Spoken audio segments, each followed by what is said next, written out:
Assalamu alaikum, I'm Aisha and you're watching Samar News. Here are today's headlines.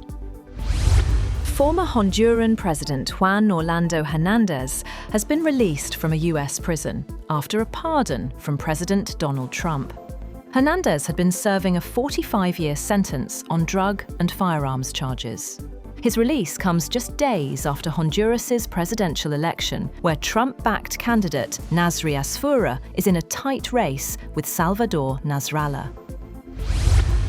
The White House has defended a US admiral's decision to conduct multiple strikes on an alleged Venezuelan drug smuggling vessel in September, saying he had Defense Secretary Pete Hegseth's authorization, even as critics questioned the legality of a strike on survivors. The Washington Post reported that a second strike was ordered to kill 2 survivors from the initial strike and to comply with an order by Hegseth that everyone be killed. US President Donald Trump said he would not have wanted a second strike on the boat and said Hegseth denied giving such an order.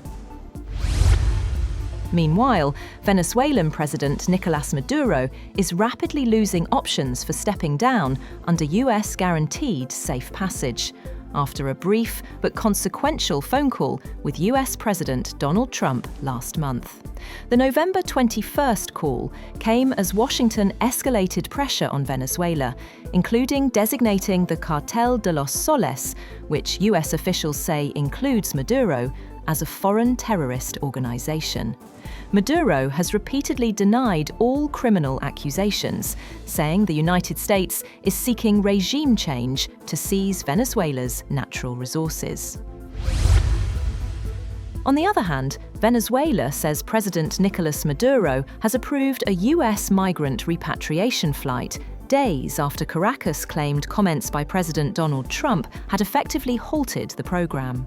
Officials say an Eastern Airlines plane from Phoenix has been cleared to land near Caracas. Nearly 14,000 Venezuelans have already returned on these flights this year.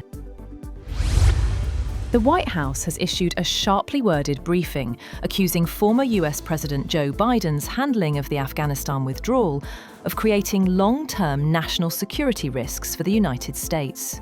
Officials said the country is now suffering the consequences of those failures, citing recent attacks involving Afghan nationals admitted during Biden's tenure.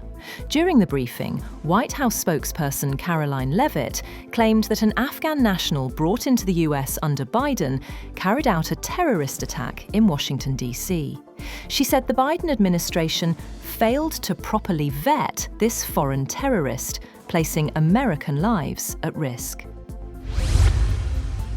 Israelis Benjamin Netanyahu says a deal with Syria is possible and that he expects a demilitarized buffer zone stretching from Damascus to Mount Hermon. The statement comes after US President Donald Trump's call for Israel to maintain a strong dialogue with Syria. Trump had also invited Netanyahu to the White House in the near future. Russian forces say they have captured Pokrovsk, a strategic logistics hub in eastern Ukraine, along with Vovchansk in Kharkiv. The Kremlin hailed the liberation, though Ukraine has yet to confirm the reports. Russian Chief of Staff announced that Pokrovsk and Vovchansk are under Russian control. Kremlin spokesman Dmitry Peskov said the news was reported to President Vladimir Putin during his visit to a frontline command center. Videos circulated by Moscow show Russian soldiers marching through the streets of Pokrovsk, raising the Russian flag. Putin congratulated troops on their victory in what Russian officials call Krasnoarmeysk, the city's Russian name. Italy is set to approve a parliamentary decree allowing the continued supply of military equipment to Ukraine. This move is aimed at supporting Kyiv in its ongoing war effort against Russia. Since the start of the conflict in February 2022, Italy has authorized 12 packages of military aid for Ukraine, including advanced air defense systems. At least 12 people, including 3 children, have been killed after a landslide struck 2 boats docked at a river port in central Peru's Amazon rainforest, with dozens more still missing as emergency crews battle harsh conditions to find survivors. The landslide hit at dawn along the Ucayali River, submerging a ferry and severely damaging another passenger vessel carrying teachers, doctors, families and community members. The disaster occurred around 5 a.m. local time as passengers were preparing to disembark at Iparia in the Ucayali region. Pope Leo has ended his Lebanon visit with a strong appeal for Middle East leaders to change course from what he called the horror of war. At a waterfront mass, he urged them to hear their people's cries for peace and pressed for unity after years of conflict and political crisis. Before departing Beirut for Rome, noted he couldn't visit Lebanon's south because it remains in a state of conflict and uncertainty. The Pope renewed his plea for peace. He asked that attacks cease, recalling the devastation of the 2020 Beirut blast.